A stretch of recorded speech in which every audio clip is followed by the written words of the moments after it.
हरे कृष्ण। नमो विष्णुपादाय कृष्णपृष्ठाय भूतले श्रीमते जयपताका स्वामिनिति नमिने। नमो ओम आचार्यपादाय निताय कृपाप्रदायिने गौरकथा दामोदाय नगरग्राम तारिणे। नमो ओम विष्णुपादाय कृष्णपृष्ठाय भूतले श्रीमते भक्तिवेदांत स्वामिनिति नमिने। नमस्ते सरस्वती देव गौरवाणी प्रचारिणी निर्विशेष शून्यवादी पाश्चात्य देशतारिणी। जय श्री कृष्ण चैतन्य प्रभु नित्यानंद श्री अद्वैत गदाधर शिवासादि श्री गौर भक्तवृंद। हरे कृष्ण कृष्ण कृष्ण हरे हरे, हरे राम राम राम हरे हरे। हरे कृष्ण। सुधी भक्तबृंद सकलेर श्रीचरण कमले आमार भुलंटित दंडवत प्रणति ज्ञापन करछि। प्रथमे प्रणति ज्ञापन करछि आमार जन्मदाता पितामाता, तारपरे प्रणाम निवेदन करछि आमार शिक्षागुरु, प्रणाम निवेदन करछि आमार दीक्षागुरु सह समस्त भक्तबृंदेर श्रीरातुल चरण। हरे कृष्ण। सुधी भक्तगण, 2015 सालेर मार्च मासेर 16 तारीखे आमार पारमार्थिक जन्मदिन। अर्थात এই दिन आमी आमार परमार्थ गुरु महाराज श्री श्रीमद ছিল জয়পতাকা স্বামী গুরু মহারাজের কাছ থেকে শ্রী শ্রী পুণ্ডরিক ধাম মেঘল হাটহাজারিতে আমার হরিনাম দীক্ষা হয়। অনেক ভক্তবৃন্দ আপনারা জানতে চেয়েছেন যে আপনি কিভাবে ভক্তি জীবনে এসেছেন। প্রভু কৃপা করে যদি আমাদেরকে একটু বলতেন বা কোনো যদি আমাদেরকে বিষয়ে বলতেন। তো আজকে এই বিশেষ ভিডিওটি আপনাদের সামনে আমরা নিয়ে আসলাম।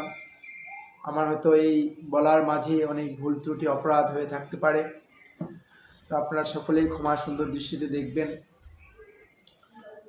তো আমি আমার ঠিক যতদূর মনে পড়ে ভক্তি জীবনে আমি কিভাবে আসলাম, আসলে এটা পূর্বজন্মের একটা স্বীকৃতি থাকে। শাস্ত্রে বলছে বহুনাম জন্মান্তে জ্ঞানবান মাম প্রপদ্যতি বাসুদেব সর্বমিতি স্বমাত্মা সদর্লুভ। বহু বহু জন্মের পর একজন তত্ত্বজ্ঞ ব্যক্তি আমাকে জেনে আমার উপাসনা করে, এরকম মহাত্মা ব্যক্তি অত্যন্ত দুর্লভ। তবে আমি নিজেকে অনেক সৌভাগ্যবান মনে করি যে আজকে শ্রীল প্রভুপাদের কৃপায় আজকে আমার পরমার্থ গুরু মহারাজের শ্রীচরণ কমলে আশ্রয় লাভ করে পারমার্থিক জীবনে আজকে আমি এত দূর অগ্রসর হয়েছি। আমার ভক্তি জীবনে অগ্রসর হওয়ার বা ভক্তি জীবনে এই পর্যায়ে আসার পেছনে যাদের অবদান রয়েছে তাদেরকে আজকে আমি অকপকটভাবে তাদের কথা আমি না স্বীকার করলেই নয় এবং তাদের কাছে কৃতজ্ঞতা প্রকাশ না করলেই নয়। আমি সেই বিষয়ে আপনাদেরকে বলতে চাই। আমি ভক্তি জীবনে ছোটোবেলা থেকেই শাস্ত্রগ্রন্থ অধ্যয়ন করতাম এবং নিয়মিত ভাগবত শ্রবণ করতাম এবং আমার মাতৃজননী আমার গর্ভধারিণী মা তিনি একজন ভগবত ভক্ত ছিলেন। ছোটোবেলা থেকেই আমি দেখতাম তিনি বিভিন্ন বার ব্রত উপবাস করতেন। তো আমি আমার মার সঙ্গে সঙ্গে সেই সমস্ত আমি ব্রত করার চেষ্টা করতাম এবং আমার বাবা তিনি বিভিন্ন ধর্মীয় শাস্ত্রগ্রন্থ অধ্যয়ন করতেন, তো আমিও সেই সমস্ত শাস্ত্রগ্রন্থ অধ্যয়ন করতাম। তো এইভাবে ভক্তি জীবনের সূচনাটা ঠিক কবে হয়েছে আমার মনে নেই, তবে যারা ভক্তি জীবনে আমাকে অনুপ্রাণিত করেছে আমি তাদের কাছে চিরকৃতজ্ঞ এবং অনেক ঋণী। বিশেষ করে আমি এখন যাদের নাম বলবো, বিশেষ করে আমার ভক্তি জীবনে টার্নিং পয়েন্টে কাজ করেছিলেন বিশেষ করে পঞ্চমী রায়, জগৎমোহন যাদব দাস প্রভু, জয়ন্ত প্রভু এবং সুব্রত সুধমা সখা দাস অধিকারী প্রভু এবং আমাদের জয়পুরহাট জেলার কৃষ্ণ। তো আমাকে তখন আমার বিশেষ করে জয়পুরহাট জেলার সুযোগ্য অধ্যক্ষ আমাদের শ্রীপাদ নিতাই কৃষ্ণ দাস প্রভু তিনি আমাকে যথেষ্ট সহযোগিতা করেছিলেন। তো একটা সময় যখন এরকম আধ্যাত্মিক গুরুর সন্ধানে আমি যখন ঘুরছিলাম, তখন হঠাৎ করে এক জনক আত্মীয় আমাকে ফোন দিয়ে বললেন যে আজকে আমাদের গ্রামে একটা প্রোগ্রাম হবে, তো তুমি সেই প্রোগ্রামে চলে এসো। তো আমি আমার একটা বাইসাইকেল ছিল, সেই সাইকেলটা চলে আমি সেই জনক আমার আত্মীয়র বাসায় গেলাম, জনক আত্মীয়র বাসায়। তো সেখানে গিয়ে আমি সন্ধ্যায় সেখানে একটা প্রোগ্রাম হলো, এবং সেই প্রোগ্রামে সমস্ত গ্রামবাসী সেখানে তারা আসলেন, এবং সেখানে সেই রাত্রে প্রায় প্রচুর আনন্দ নৃত্য কীর্তন হলো। এবং সেখানে আমি একটা গীতা দেখেছিলাম, একটা বড় সাইজের, তখন আমার মনে পড়ে না আসলে সেটার নাম ছিল শ্রীমদ্ ভগবদ্ গীতা যথাযথ। তো আমি সেই গ্রন্থটি নিতে চেয়েছিলাম, কিন্তু তাদের কাছে একটি ছিল। এবং আমি পরে জানতে পেরেছিলাম যে তারা রাজশাহী ইস্কন মন্দির থেকে শ্রীপাদ রামেশ্বর গৌরদাস ব্রহ্মচারী প্রভু নামে প্রভু, এবং তার সঙ্গে নামপ্রেম দাস প্রভু সহ এবং রাজশাহী বিশ্ববিদ্যালয়ের অনেক শিক্ষার্থীরা সেখানে এসেছিলেন, এবং সেই সঙ্গে তাদের সঙ্গে আমি সঙ্গ লাভ করলাম, এবং সারাদিন তাদের সঙ্গে ঘুরে ঘুরে আমি প্রচার করলাম। এভাবেই তারা আমাকে একটা জপমালা দিলেন এবং আমাকে বললেন যে আপনি এভাবে হরিনাম করুন। এভাবে আমি হরিনাম করতে করতে আমি তখন মানে কি বলবো, যে হরিনামে এত আনন্দ, আমি এইভাবে হরিনাম করলাম। এবং তার কিছুদিন পরেই একটা গ্রন্থের সন্ধান পেয়ে যায়, যে এই গ্রন্থটা ছিল প্রভুপাদের লেখা, যেটা হচ্ছে যুগধর্ম গ্রন্থ। তো আমি তখন এইভাবে যুগধর্ম গ্রন্থটি পড়তে লাগলাম। তো যুগধর্ম গ্রন্থটি পড়ে আমি তখন চিন্তা করলাম যে এই গ্রন্থটা কে আনলেন বা কোথা থেকে আসলো। তখন আমি আমার আরেক নিকট আত্মীয়, আমি যার কথা আগে বলছিলাম যে জগৎমোহন যাদব দাস প্রভু, যিনি একজন সরকারি কর্মকর্তা, যিনি এখন একটি হসপিটালে জব করেন, তো তিনি তখন রাজশাহীতে ম্যাথসে পড়াশোনা করতেন। তো আমি মূলত স্টুডেন্টের মাধ্যমেই আমার ভক্তি জীবনে আসা। তো তখন আমি তাকে ফোন দেই এবং তাকে বলি যে আপনি আমার জন্য একটা গীতা নিয়ে আসবেন। তো তিনি আমাকে তখন একটা শ্রীমদ্ ভগবদ্ গীতা রাজশাহী থেকে নিয়ে আসলেন, এবং আমি সেই ভক্তের সঙ্গে দেখা করতে তাদের বাসায় গেলাম, এবং সেখানে রাত্রিতে আমি একটা দূর গ্রামে ভাগবত প্রচারে গিয়েছিলাম তাদের সঙ্গে, এবং সেখানে অনেক প্রচার করা হলো। এবং সেদিন আমি একাদশী ব্রত করলাম পরের দিন। এইভাবে ধীরে ধীরে যখন আমি ভক্তি জীবনটা শুরু করছিলাম, তার কিছুদিন পরেই আমার নিতাই কৃষ্ণদাস প্রভুর সঙ্গে দেখা হয়। তো তিনি প্রচারে আসলেন, কিছুদিন তার সঙ্গে আমি প্রচার করলাম আমাদের এলাকাতে, বিভিন্ন জায়গাতে, রশিদপুর মোলান, তারপরে এই পাশে দেওগ্রাম, এই পাশে পুরোইল ডুগডুগির হাটে, এই পাশে আমরা পালাশটিতে প্রচার করলাম। এভাবে বিভিন্ন জায়গায় প্রচার করতে লাগলাম। তো তার কিছুদিন পরই আমার আরেকজন ভক্তের সঙ্গে দেখা হয়, সেটি হচ্ছে সুব্রত সুধমা দাস সখা প্রভু। তো তার সঙ্গে আমার দেখা হয়, তো তার সঙ্গেও আমি বেশ কিছুদিন প্রচার করলাম। তো প্রচার করতে করতে একদিন আমাদের পার্শ্ববর্তী গ্রামে আমার সতীর্থ গুরু ভ্রাতা, আমার বন্ধু, যার নাম হচ্ছে জগৎমোহন যাদব দাস প্রভু, জগৎমোহন যাদব দাস না, তার নাম হচ্ছে সর্বজয়া প্রভু, সবুজ কৃষ্ণ দাস প্রভুর সঙ্গে আমার সাক্ষাৎ হলো। এবং সবুজ কৃষ্ণ দাস প্রভুর সঙ্গে মিলিত হওয়ার পরে আমি তার সঙ্গে বেশ কিছুদিন বিভিন্ন জায়গাতে আমরা প্রচার করতে লাগলাম। তখন আমি দিনাজপুর গুঞ্জাবাড়ি মন্দিরে গেলাম, সেখানে কুশল গৌরাঙ্গ প্রভুর সঙ্গে দেখা হলো। সম্ভবত সালটা 2011 সাল হবে, বা 11 সাল হবে সম্ভবত, মনে হচ্ছে যতদূর মনে পড়ে 10 কি 11 সাল। আমি সেখানে কুশল গৌরাঙ্গ দাস ব্রহ্মচারী প্রভু প্রেসিডেন্ট ছিলেন, সেখানে গিয়ে তার সঙ্গে আমি প্রচার করলাম, এবং তিনি আমাদের গ্রামে এসে প্রচার করলেন। এভাবে বিভিন্ন প্রচার করতে করতে একদিন আমি এবং আমার সতীর্থ গুরু ভ্রাতা, বিশেষ করে সবুজ কৃষ্ণ দাস প্রভু, আমাদের পার্শ্ববর্তী গ্রামে, তার সঙ্গে আমার সাক্ষাৎ হলো, এবং তাকে নিয়ে আমি একদিন মন্দিরের উদ্দেশ্যে চলে আসলাম। তো মন্দিরে আসলাম, এসে মন্দিরে কয়েকদিন থাকলাম, এবং আমরা বিভিন্ন মন্দিরে তখন ঘুরতে লাগলাম।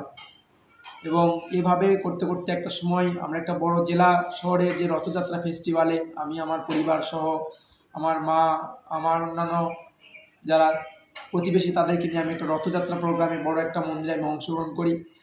এবং সেখান থেকে কিছুদিন পর আমি আরেকটা মন্দিরে যোগদান করি, এবং সেখানে গিয়ে কিছুদিন থাকার পরে আমার আরেকজন বন্ধু ছিল, যার নাম সনাতন দাস প্রভু, তিনি আমার একজন খুবই ক্লোজ বন্ধু মানুষ। তো তিনি আমাকে প্রথমে একটা মন্দিরে ইনভাইট করেন যে এখানে আমি আছি, আপনি এখানে আসুন। তো আমি সেখানে গেলাম। তো যাওয়ার পরে সেখানে তার সঙ্গে আমি বেশ কিছুদিন মন্দিরে থাকলাম, আমি এবং আমার বন্ধু সবুজ প্রভু সহ। তো কিছুদিন পর সেই মন্দিরের যিনি সম্মানীয় অধ্যক্ষ বা পরিচালক, তিনি আমাকে বললেন যে এই জীবনটা আপনি আর এভাবে অতিবাহিত না করে আপনি এই জীবনটা কৃষ্ণ ভাবনাময় করুন, এই জীবনটা আপনি ভগবানকে উৎসর্গ করুন। তো আমি তার কথায় বেশ একটা এক্সপিরিয়েন্স হয়ে যায়, বা তার কথায় বেশ এটাকে কী বলে ইমপ্রেসিভ, বা তার কথায় বেশি আমি অনুপ্রাণিত হই ইমোশনালি। তো আমি এভাবে বেশ কিছুদিন মন্দিরে আমি অবস্থান করতে লাগলাম। ইতিমধ্যে আমার গৃহ থেকে সংবাদ আসলেন যে আমার মা অসুস্থ। কারণ আমি যে সময় বাড়ি থেকে মন্দিরে চলে আসছিলাম পালিয়ে, সে সময় আমি বাড়িতে বলে আসিনি, এবং সেভাবে যখন আমি আসলাম তো আমাকে সংবাদ পাঠানো হলো বাড়িতে খুব মা অসুস্থ। তো আমি মাকে দেখতে যাব, আর এদিকে মন্দিরের অধ্যক্ষকে বলছি যে আমি বাড়ি থেকে যাবো। তো তখন সেই মন্দির কর্তৃপক্ষ আমাকে বললেন যে বাড়িতে যাওয়া যাবে না। তো আমি এক প্রকার জোর করেই সেখানে গেলাম বাড়িতে। তো বাড়িতে গিয়ে মা খুব শোচনীয় অবস্থা। তো আমি বেশ কিছুদিন বাড়িতে থাকলাম, প্রায় এক সপ্তাহের মতো। থাকার পরে আমার আর বাড়িতে থাকা সম্ভব হলো না। তো তখন আমি মন্দিরের উদ্দেশ্যে চলে আসলাম, এরকম অসুস্থ মাকে ফেলে চলে আসলাম। এসে তখন এই মন্দিরে আমি প্রায় 1 বছর মতো একটা মন্দিরে আমি ছিলাম। থাকার পরে আমি তখন সেখান থেকে কোনো কারণে হয়তো নিতাই কৃষ্ণদাস প্রভু আমাকে তিনি বলছিলেন যে প্রভু আপনি আমার সঙ্গে থাকতে হবে। তো তিনি সেই সময় ইন্ডিয়াতে ছিলেন, তারপরে তিনি সেখান থেকে নওগাঁয় আসলেন, এবং তারপরে তিনি সেখান থেকে সেতাবগঞ্জে মন্দিরে ছিলেন, আমাকে সেখানে ডাকলেন। তো আমি তারপর সেতাবগঞ্জ মন্দিরে আসলাম, সেখানে আমি বেশ কিছুটা সময় আমি অতিবাহিত করলাম, এবং তারপরে সেখান থেকে আমি আর একটা পার্শ্ব মন্দির পীরগঞ্জ মন্দির যেটা, সেখানে আমি বেশ কিছুদিন ছিলাম, এবং তারপরে আবার সেখান থেকে আমি পূর্বে যে মন্দিরে ছিলাম সেখানে আসলাম। তো এইভাবে ভক্তি জীবনে একটা লং সময় অতিবাহিত হচ্ছে। তো এইভাবে আমি 2015 সালে আমি তখন আমার শ্রীমৎ জয়প্রকাশ স্বামী গুরু মহারাজের কাছে দীক্ষা নেই, এবং 2020 সালে শ্রীমৎ ভক্তি বিনোদ স্বামী মহারাজের অনুপ্রেরণায় আমি গড়িয়া গোপালপুর মন্দিরে আমি জানুয়ারি মাসের 26 তারিখে, অত্যন্ত আশ্চর্যের বিষয়, 26 তারিখে আমি গুরু মহারাজের কাছ থেকে আমি দ্বিতীয় দীক্ষা লাভ করি। তো এইভাবে ভক্তি জীবনে আমি আজকে সবাইকে আমার অত্যন্ত কৃতজ্ঞতা প্রকাশ করছি, যাদের কারণে আমি ভক্তি জীবনে তো দূর এসেছি। তো এর মাঝে আমি 2 বার যশোর কনভেনশন হয়েছিল, সেখানে গিয়ে আমি বেশ অনুপ্রাণিত হই, এবং 2 বার আমি কনভেনশনে সেখানে গিয়েছিলাম। এবং আমার ভক্তি জীবনে আসার পূর্বে আমি বিভিন্ন তীর্থ দর্শন করতাম, যেটা আপনাদেরকে আমি বলিনি, আমার তো স্মরণ আসছে না। আমি লাঙ্গলবন তীর্থে গিয়েছিলাম, বারোদি আশ্রমে গিয়েছিলাম, এবং সেখান থেকে খিতুড়ি ধামে গিয়েছিলাম। খিতুড়ি ধামে গিয়ে আমি যখন পদ্মায় স্নান করলাম, আমি একটা দিব্য অনুভব করলাম। এবং আমার ঠিক মনে পড়ে না, 2010 সালের দিকে আমি যখন খিতুড়ি ধামে গিয়েছিলাম, তখন সেখানে শ্রীপাদ কৃষ্ণ কীর্তনদাস প্রভু, ব্রহ্মচারী প্রভু, তার আমি মুখে ভজন কীর্তন শুনেছিলাম। আমি তখন এইরকম ইস্কন সম্বন্ধে কিছু জানতাম না বা বুঝতাম না, কিন্তু তাদেরকে দেখে আমার বেশ একটা ভিতরে অনুভূতি কাজ করতো। তো আমি তাদের সেই বিশেষ করে আমার মনে আছে যে সেই খিতুড়ি ধাম যে উৎসবটা হয়েছিল সেই সময়টাতে, সেটা শীতকালীন সময় হবে, এবং সেই সময়ে আমি সেখানে তাদের বিশেষ করে মঙ্গল আরতিতে আমি যোগদান করেছিলাম। আমি তখন এরকম ভজন কীর্তন জানতাম না, কাউকে চিনতাম না, কোনো কিছু বুঝতাম না। তো আমি যখন সেখানে তীর্থে গিয়ে যখন আমি ভোরে মঙ্গল আরতি সুর শুনছিলাম, তো বিশেষ করে সংসার দাওয়ান হলো, এটা শুনে আমাকে আরও বেশি অনুপ্রাণিত করে। তো এইভাবে একটা সময় আমি বিশেষ করে এই সময়টা আমার জীবনে অনেক টার্নিং পয়েন্ট, এবং বিভিন্নভাবে যখন আমরা বিভিন্নভাবে প্রচার করছিলাম গ্রামে, বিভিন্ন জায়গাতে বা আমাদের আশেপাশে গ্রামগুলোতে, আমার বন্ধুর সঙ্গে বিশেষ করে আমার সবুজ প্রভু, তিনি অনেক আমার জন্য ব্যক্তিগতভাবে অনেক সহায়তা করেছেন। এবং এখন হয়তো অনেক সময় কর্মব্যস্ততা, সকলে হয়তো তাদের সঙ্গে যোগাযোগ করার আমার সুযোগ হয় না। তারপর সবাইকে অত্যন্ত কৃতজ্ঞতা প্রকাশ করছি এবং ধন্যবাদ জ্ঞাপন করছি যে তারা বিভিন্নভাবে আমাকে এই ভক্তি জীবনে আজকে অনুপ্রাণিত করেছেন। এবং বিশেষ করে পরবর্তীতে ছিল ভক্তি বিনোদ স্বামী মহারাজ, তিনি আমাকে বেশ অনুপ্রাণিত করেছিলেন, এই ভক্তি জীবনে আরও এগিয়ে যাওয়ার জন্য উৎসাহ দিয়েছেন। এবং অন্যান্য ভক্তবিন্দু বিশেষ করে সবারই আন্তরিক প্রচেষ্টায় আজকে আমি এই তো দূরে আসতে পেরেছিলাম। তো এইভাবে আমার মনে আছে একবার আমি একটা নদী, সেই দিনাজপুর একটা নদী পার হয়ে সেখানে গিয়ে আমি একটা অনুষ্ঠানে যোগদান করেছিলাম। সেখানে অনেক ভক্তবৃন্দ ছিল। তো মজার বিষয় হচ্ছে সেখানে প্রভু আমাকে কিছু বলতে বলছিলেন অনেক লোকের মাঝে। বিশেষ করে সুব্রত প্রভুর কথা বললাম। সুব্রত সুদামা সখাদাস অধিকারী প্রভু, যিনি একজন গৃহস্থ জীবনে রয়েছেন। তো তিনি আমাকে সেখানে কিছু বলতে বলছিলেন, কিন্তু দুঃখের বিষয় সেদিন আমি কোনো কিছুই বলতে পারিনি। তো এভাবে বেশ কয়েক জায়গাতে তিনি আমাকে বিশেষ করে আলোচনা করার জন্য উৎসাহিত করতেন। বলতেন যে লক্ষ্মীপতি প্রভু বা প্রভু, আপনার মাঝে একটা প্রতিভা আছে, আপনি খুব সুন্দর প্রবচন প্রদান করেন, তো আপনি এই সমস্ত জায়গাতে প্রবচন দেন। তো আমি তখন বলতে পারতাম না। তো এইভাবে ধীরে ধীরে তিনি আমাকে কীভাবে প্রবচন দিতে হয়, কিভাবে কথাগুলো বলতে হয় সাজিয়ে গুজিয়ে, তো এগুলো আমাকে প্রায় বলতেন, অনুপ্রাণিত করতেন। তো এইভাবে পরবর্তীতে আমি অনেকগুলো স্টেজ প্রোগ্রাম করার সৌভাগ্য আমার হয়েছিল। বিশেষ করে আমি সেতাবগঞ্জে, সেখানে বিশেষ করে শ্রী শ্রীমৎ ভক্তিবিনোদ স্বামী মহারাজের সঙ্গে আমাদের স্টেজ প্রোগ্রাম করার সৌভাগ্য হয়েছে। ভক্তিপ্রিয়ঙ্গ দাদা গোস্বামী মহারাজের সঙ্গে আমার স্টেজ করার প্রোগ্রাম করার সৌভাগ্য হয়েছে। এবং জিতেন্দ্র দাস প্রভুর সঙ্গেও আমি স্টেজে একটা সময় প্রবচন প্রদান করতাম, বা একটা সময় ওনার সঙ্গে আমি প্রচার করতাম বিভিন্ন জায়গাতে। পরপর আমি 2 বার 5 বিজয়ঘাটে আমাদের ধর্মসভা করেছিলাম, 3 বার আমার স্পষ্ট মনে আছে। তো এইভাবে বিভিন্নভাবে যারা আমাকে ভক্তি জীবনে অনুপ্রাণিত করেছেন, উৎসাহিত করেছেন, তাদের কাছে আজকের এই বিশেষ দিনে, বিশেষ করে আজকে আমার দীক্ষাবার্ষিকী 10তম। তো সবাই আজকের এই পারমার্থিক জন্মদিনে আমাকে আশীর্বাদ করবেন। সবার চরণে আমার প্রণাম জানিয়ে আজকের আলোচনা আমি এখানে শেষ করছি। তো আমি যতটুকু আমার হয়তো স্মরণে আসছে ঠিক ততটুকু বললাম। সবাইকে অসংখ্য ধন্যবাদ। হরে কৃষ্ণ।